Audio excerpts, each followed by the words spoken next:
छात्र अपने रिजल्ट के लिए लंबे समय से संघर्ष कर रहे थे। इस ट्विटर आंदोलन में रेलवे की परीक्षा के छात्र भी जुड़े हैं। उन्हें सफलता नहीं मिली है, जबकि दोनों परीक्षाओं के छात्रों ने मिलकर 2 दिन में और कम से कम आज 35 लाख से अधिक ट्वीट करने का दावा किया है।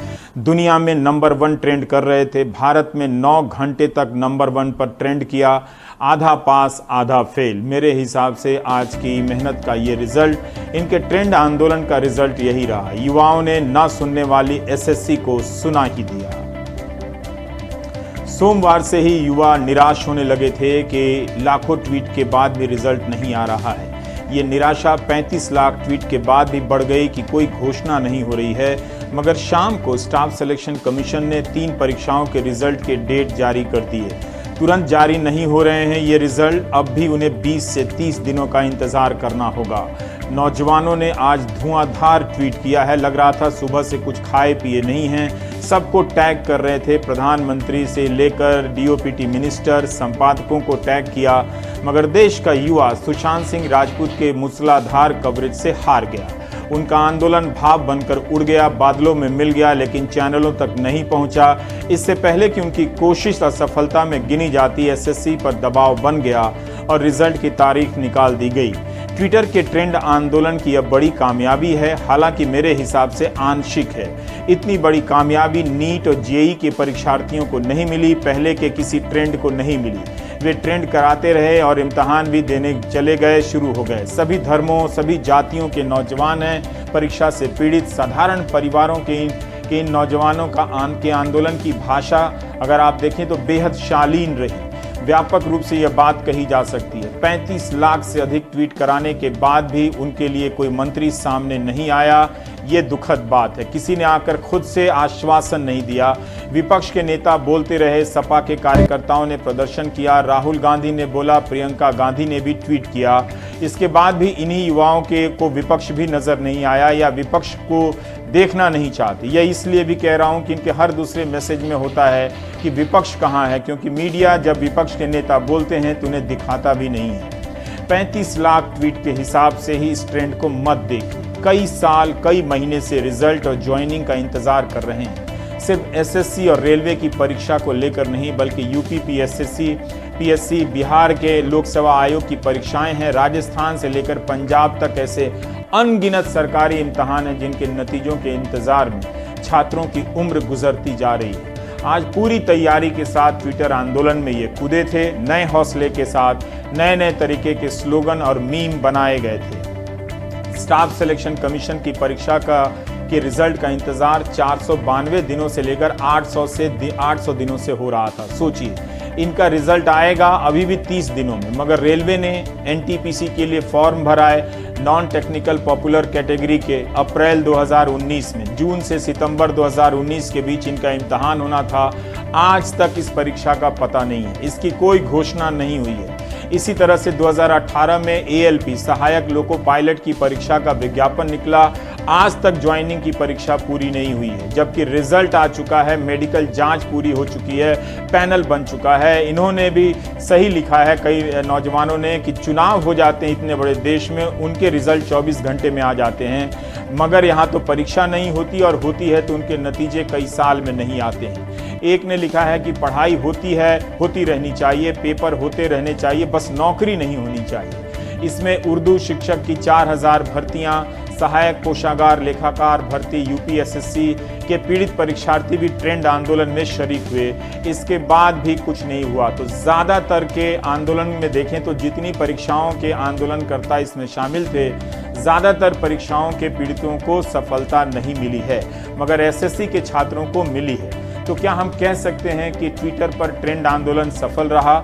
मुझे नहीं लगता कि ये कोई बड़ी सफलता है। अगर रेलवे के भी, एएलपी के भी सारे लोगों की ज्वाइनिंग मिल जाती, ये एनटीपीसी की परीक्षा का ऐलान हो जाता 35,000 वैकेंसी की, तो माना जाता कि जो एकजुटता आई थी उसका रिजल्ट निकला। क्या एसएससी के रिजल्ट निकल जाने के बाद एसएससी रेलवे इम्तहान के इस ट्विटर आंदोलन की एकजुटता समाप्त हो जाएगी? देखना होगा। इनका बाकी परीक्षाओं पर क्या असर पड़ता है, राज्यों की परीक्षाओं पर क्या असर पड़ता है, ये देखना होगा। और अब देखिए कि इन अनुभवों से इन छात्रों ने क्या सीखा है, ये सुनिए। चीज़ें बहुत ही बुरी चल रही हैं। 2018 का टीयर 3 का रिज़ल्ट नहीं आया अभी तक, 2017 की जॉइनिंग नहीं हुई है, आने वाले एग्ज़ाम का कुछ नहीं पता है। जिस तरीके से सब कुछ चल रहा है, एक एग्ज़ाम को ख़त्म होने में लगभग 3 साल लग जाते हैं ज्वाइन करने में। तो इस हिसाब से देखूं तो मुझे आने वाले 2 सालों में कुछ नहीं दिख रहा है।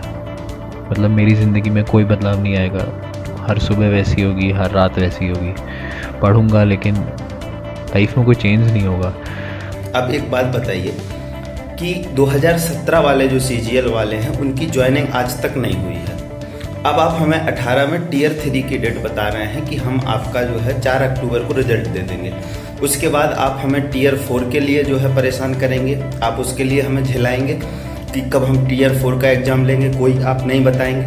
उसके बाद उसके भी परिणाम के लिए आप हमें झिलाएंगे कि फाइनल परिणाम आप कब देंगे, और उसके बाद फिर आप फाइनल परिणाम दे देंगे तो हमें ज्वाइनिंग के लिए झिलाएंगे। हमें टीयर 3 के रिजल्ट की तारीख नहीं चाहिए, हम चाहते हैं कि आप हमें ज्वाइनिंग की तारीख बताएं। आप जो फॉर्म भरवा रहे थे तो बिना वेंडर के क्यों फॉर्म भरवा लिए, जब आपको पता ही नहीं कि एग्ज़ाम लेने वाला कौन है, एग्ज़ाम कौन कंडक्ट करेगा। एग्ज़ाम कंडक्टिंग एजेंसी आपको पहले डिसाइड करना चाहिए, तब फॉर्म भरवाना चाहिए था। और हम लोग बस इसी का इंतज़ार में है कि अब डेट आएगा, अब खुशी का दिन आएगा। चलिए, और हम क्या कहना चाहेंगे, CGL का भी हम एग्ज़ाम देके बैठे हुए हैं, प्री हो चुका है। पिछला साल का भी मेंस प्री हो चुका है। डिस्क्रिप्टिव का रिजल्ट अभी इन्फॉर्मेशन आया कि चलिए 4 अक्टूबर को आएगा, तो थोड़ा सा खुशी का बात है। और उसके बाद देखते हैं क्या होता है। मैं SSC CGL की एस्पिरेंट हूँ। मैं 2016 से इसकी तैयारी कर रही हूँ। 2016 और 17 में मैंने प्री क्लियर किया था, लेकिन मेंस में मैं रह गई थी due to some reasons. And after that मैंने 18 में प्रिपरेशन की, मैंने पेशेंस रखा, मैंने करेज रखा। घर वालों ने मुझे बहुत सपोर्ट किया, लेकिन SSC वो कभी सपोर्ट नहीं करती है। पता नहीं क्या होने वाला है। हम अथॉरिटीज़ से रिक्वेस्ट करते हैं कि प्लीज़ CGL टीयर 3 का रिज़ल्ट जितना जल्दी हो सके दे दें, ताकि जो टॉपर्स हैं 2018 के वो अब ना बैठें और हमें मौका मिले कि हमारा सिलेक्शन हो। मैं सभी अथॉरिटीज़ से रिक्वेस्ट करना चाहती हूँ कि प्लीज़ हमारी बात को सुना जाए, हमें एक प्लेटफॉर्म दिया जाए जहाँ हम अपनी बात रख सकें, और जितना जल्दी हो सके रिज़ल्ट देके हमें फ्री करें। अफसोस की बात यह है कि 35 लाख ट्वीट कराने के बाद भी रेल मंत्री पीयूष गोयल ने या रेल मंत्रालय के किसी अधिकारी ने छात्रों को आश्वासन नहीं दिया कि NTPC की परीक्षा कब कराई जाएगी। इसकी तारीख नहीं निकाली गई, और ना ही ये बताया गया कि ALP में जो असिस्टेंट लोको पायलट में 2018 और 19 की परीक्षा देकर जो सेलेक्ट हो चुके हैं वो 1 साल से क्यों बेरोजगार हैं। क्या उन्हें बैक डेट में सैलरी दी जाएगी? कई नौकरियां इन नौजवानों ने छोड़ी है। इन्हें कब तक ज्वाइनिंग कराया जाएगा, इसकी कोई तारीख नहीं दी गई है। अब देखना है कि बहुत ज़माने बाद SSC और रेलवे 2 परीक्षाओं के छात्रों की एकजुटता बनी थी, क्या देश में अन्य परीक्षाओं को लेकर भी छात्रों की ऐसी एकजुटता बनेगी और वो अपने लिए बड़ी कामयाबी हासिल कर पाएंगे? ये हासिल उन्हें ही करना है। मीडिया उन्हें सपोर्ट नहीं करेगा, बल्कि वो आंख खोलेंगे तो मीडिया उनकी आंख में सुशांत सिंह राजपूत के कवरेज को लेकर घुस जाएगा, और वो चिल्लाने वाला एंकर रात को भी आ जाएगा कि तुम सो रहे हो, तुम हमारा कवरेज क्यों नहीं देख रहे हो। GDP का डेटा क्या आया है? क्या आपको मालूम है कि -23.9% GDP हो गई है भारत की। 2 डिजिट डबल डिजिट ग्रोथ के सपने दिखाए जाते थे, वो सारे सपने ध्वस्त हो गए हैं। तालाबंदी का फैसला किस लिए लिया गया, किन लोगों के साथ बैठकर लिया गया, जब लिया गया तो क्या रिपोर्ट थी सामने, क्या विकल्प थे, आपको ये कभी जानकारी नहीं मिलेगी, क्योंकि भारत के प्रधानमंत्री नरेंद्र मोदी दुनिया के उन प्रधानमंत्रियों में से हैं जो बड़े देश हैं जिन्होंने कोविड पर एक भी प्रेस कॉन्फ्रेंस नहीं की है। बाकी हिसाब मैं नहीं कर रहा हूं। अभी आप देखिए कि GDP के आंकड़े आए करीब 24 घंटे हो गए। इसी देश की बात में 6 बजे के करीब आसपास सोमवार के दिन आए थे, मगर ना तो वित्त मंत्री ने कोई बयान दिया है, ना पीयूष गोयल ने कोई बयान दिया है, ना नितिन गडकरी ने कोई बयान दिया है। क्या इन सारी चीज़ों को छिपा लेने से आपकी आर्थिक जिंदगी में जो तबाही आई है वो कम की जा सकती है? क्या सरकार को आकर भरोसा नहीं दिलाना चाहिए कि आने वाले दिनों में इसका क्या मतलब है? आपकी नौकरियां जा सकती हैं, आपके EMI बढ़ सकते हैं, वो बर्बाद हो सकती है जिंदगी, मगर कोई आपको भरोसा देने नहीं आया, क्योंकि सबको पता है कि लोगों की आंखों में सुई डालकर सुशांत सिंह राजपूत का कवरेज घोंप दिया गया है। 2 महीने से आप देख रहे हैं, ये कवरेज जैसे ही उतरेगा इसी तरह का एक दूसरा कवरेज आएगा जो अगले 3 महीने तक चलेगा।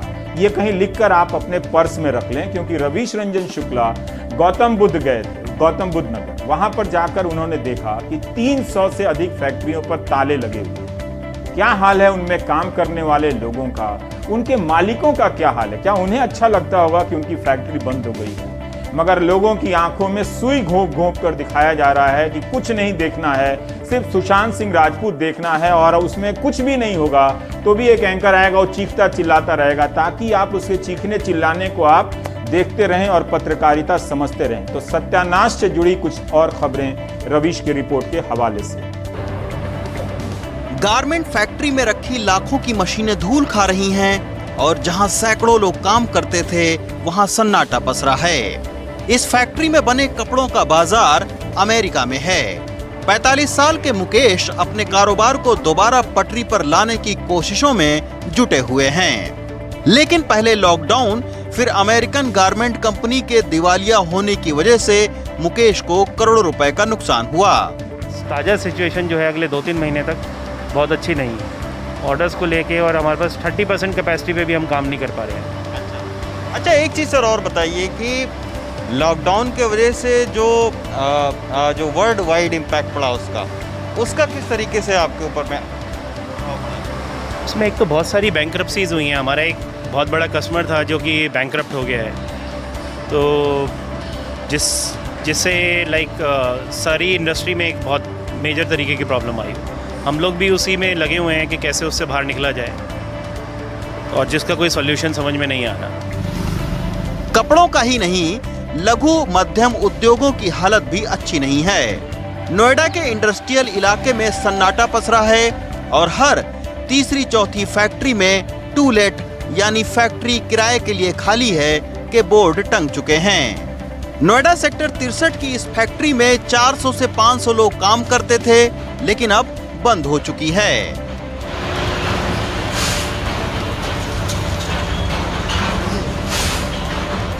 ये फैक्ट्री खुली है कि बंद हो गई है? हैं? बंद है। कितने दिन हो गया? 1 महीना। गौतम बुद्ध नगर के इस तरह के छोटे कारखानों की तादाद 18,000 है, लेकिन MSME इंडस्ट्री के नोएडा अध्यक्ष सुरेंद्र नाहटा कहते हैं कि 5,000 से ज्यादा फैक्ट्रियां बंदी के कगार पर हैं। कॉमर्शियल एक्टिविटी सब बंद होने के कारण हम लोग का माल जो है वो नहीं जा पा रहा। अभी तक भी हम लोग वही फेस कर रहे हैं। अभी तक हमारे पास मजदूर पूरे नहीं हैं, और जो मजदूर हैं उनसे जो माल बन रहा है वो माल हमारे यहाँ डंप हो रहा है। बंद पड़ी फैक्ट्री और तनख्वाह समय से न मिलने का तनाव नोएडा के DM ऑफिस में दिख रहा है। आए दिन यहाँ मजदूर तनख्वाह न मिलने की शिकायत लेकर आते हैं और पुलिस प्रशासन से उनकी झड़प होती है। आज 4 महीने हो गए हैं, तारीख पे तारीख बढ़ा रहे हैं, कंपनी खोलने का नाम नहीं ले रहे हैं। पिछले महीने नोटिस लगाई थी तो इन्होंने बोला था कि अगली बार आप लोगों को धोखा नहीं होगा, कंपनी जरूर खुल जाएगा। लेकिन आज जब कंपनी खुला तो हम लोगों को अंदर नहीं लिया। 5 गाड़ी पुलिस की बुला के वहाँ पे और लाठी चार्ज कर दिया। हमारी 2 महिलाओं के, हमारी साथियों के सर फट गए हैं। अब 4 आदमी को पकड़ के ले गई है। हमें ज्यादा कुछ नहीं चाहिए, हमारा जो बन रहा है उससे हमें भले 100-200 कम मिल जाए, पर हमारा मिल जाना चाहिए। लेकिन जो फैक्ट्रियां खुली हैं वहां बेरोजगारों का इस तरह का मेला लगा है। नहीं चल रही सर, ले ही नहीं रहे। क्यों रोक रखे हैं। कहाँ से आप आए हो? मैनपुरी से सर। क्या काम करते हो? सर इलेक्ट्रिशियन में काम करते थे, इलेक्ट्रिशियन में छूट गया नौकरी सर, नौकरी के लिए भर्ती। मुंबई से अभिनेता सोनू सूद नोएडा के मजदूरों के लिए भी उम्मीद के तौर पर उभरे हैं। वो गारमेंट एसोसिएशन के प्रधान ललित ठुकराल के साथ काम करके 20,000 मजदूरों को काम पर लगाने का वादा कर रहे हैं। मैंने सोनू जी को रिक्वेस्ट की, सोनू जी आप हमारी मदद करिए, आप इसमें लोगों को बड़ा रोजगार मिलेगा। हमारी इंडस्ट्री जो है यहाँ पे 10 लाख लोग काम करते थे पीक सीजन में, अभी सिर्फ 2.5 लाख लोग काम कर रहे हैं। तो मुझे उम्मीद है काम आने के बाद हमें 3 से 4 लाख लोगों की अभी सख्त जरूरत पड़ेगी, तो हमारी मदद करिए। नोएडा के 18,000 फैक्ट्रियों के मालिक और उनमें काम करने वाले 10 लाख से ज्यादा मजदूर, दोनों की एक ही समस्या है, आर्थिक मंदी और इससे उपजी हताशा। लॉकडाउन में अपने कुशल प्रबंधन से हजारों मजदूरों को उनके घर पहुंचाने वाले सोनू सूद अब नोएडा के मजदूरों की समस्या को हल करने में जुटे हुए हैं। लेकिन करोड़ों रुपए का घाटा खा चुके बिजनेसमैन और लाखों बेरोजगार हो चुके लोगों की इतनी बड़ी समस्या है कि इसे सुलझाने के लिए सरकार को भी बड़े स्तर पर प्रयास करना पड़ेगा। मध्य प्रदेश में गरीबों को मुफ्त में मिल रहा ये चावल भेड़ बकरियों के खाने लायक भी नहीं है। ये हमारा नहीं बल्कि केंद्र सरकार का मानना है। तस्दीक लोगों से भी कर लेते हैं। जानवर नहीं खा सकता वो चावल हमको खिला दो। 18 किलो चावल 12 किलो गेहूँ। खराब रहता है वो। खराब रहता है तो फिर खरीद के खाते हो? खरीद के खाते हैं खंडा।